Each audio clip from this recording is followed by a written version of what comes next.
Tu veux que je te raconte l'histoire de la boîte à livres géante ?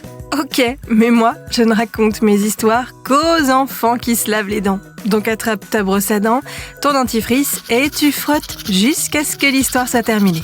3, 2, 1, 0. Est-ce que tu as déjà pris ou déposé un livre dans une boîte à livres ? On en trouve un peu partout des boîtes à livres, près des écoles, des arrêts de tram ou de bus, sur les places ou dans les parcs. Et c'est super.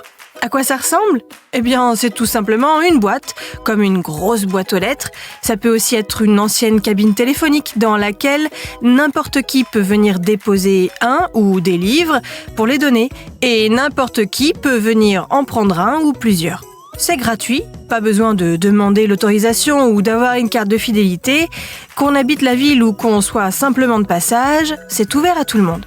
Et c'est comme ça que dans un petit village à côté de la Manche, une boîte à livres géante a vu le jour. Mais géante comment ? Je vais te dire ça dans un instant. Mais d'abord, j'ai une devinette pour toi. Est-ce que tu sais ce qu'est l'hyperdontie ? Ça a quelque chose à voir avec les dents. L'hyperdontie, c'est quand quelqu'un a une dent en plus. Parce qu'en principe, un être humain adulte a 32 dents. Mais il arrive que certaines personnes en aient 33. Mais ce n'est pas grave du tout, on peut très bien vivre avec cette dent en plus ou l'enlever sans difficulté si elle gêne les autres.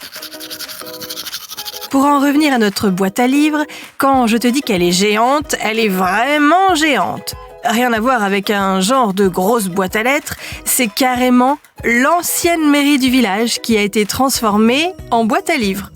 Comme la mairie a été fermée, la salle n'était plus utilisée. En revanche, la boîte à livres installée devant la mairie, elle, tournait à plein régime.